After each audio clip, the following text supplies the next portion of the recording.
Everybody, this is Ken. I'm here to talk about the Intercooler TS and the issues with it turning off on your console. So I bought this out of a Jasper unit.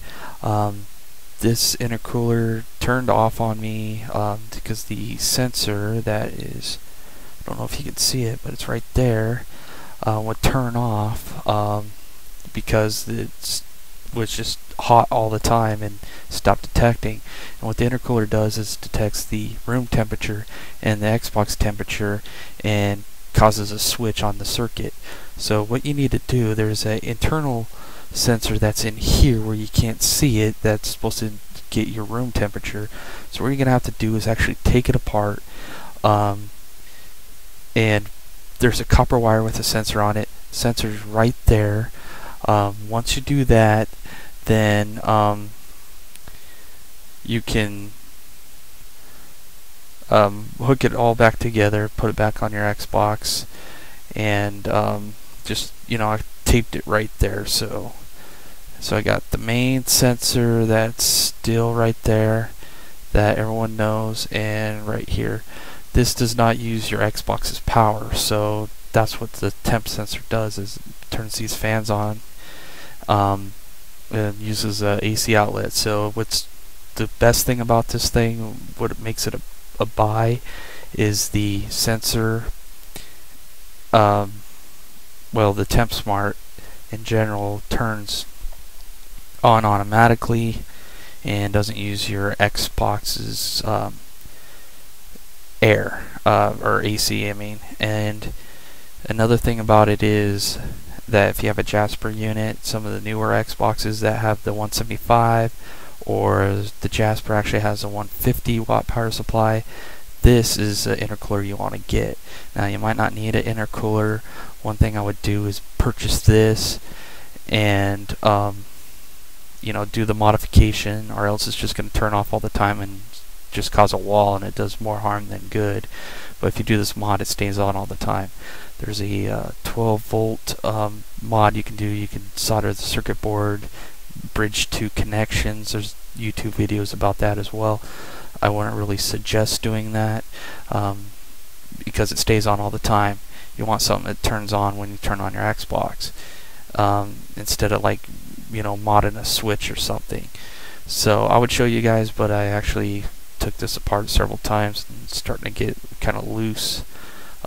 So I screwed it tight one last time, and I'm not going to mess with it anymore. So there's other YouTube videos out there if you're curious on how to take it apart and stuff, but this will void your warranty with Nyko. It won't void the warranty on your Xbox, so you can stick it on, and Microsoft can't really tell you've been using it unless if you leave some scratch marks or something like that, and even then I doubt they can tell. So do this, give it a shot.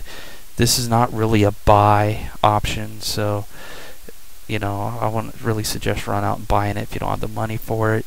Another thing is, if you already had your Xbox for a while and your warranty's expired and it's still working without the red ring of death, one thing I would do is also put better thermal compound under this GPU and CPU. Arctic Silver 5, there's one that's called Icy Diamond.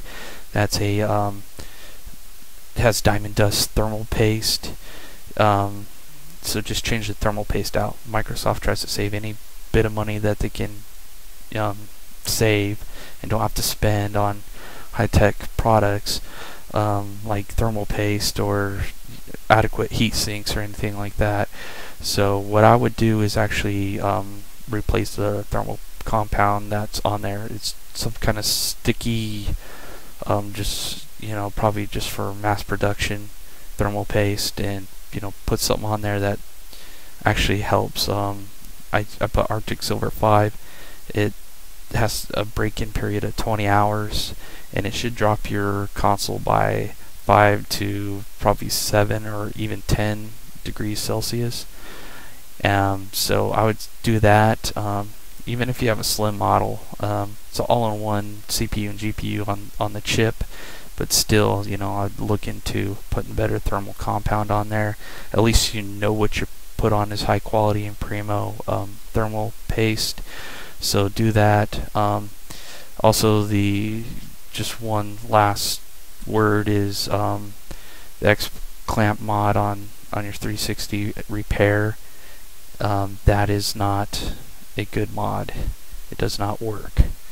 The X clamps put pressure in the center, which is fine. It's light pressure, and pretty much you're screwing down the joints to fix your Xbox. It does not work. If your Xbox is broke and it's out of warranty, go get a Slim. Or if you get a Jasper unit, make sure it has the 150 watt power brick. So you can hit me up on my website, which is youfixit.angelfire.com, and it's you as in the word, so you can find me on there, and please comment and let me know if this mod worked for you or not.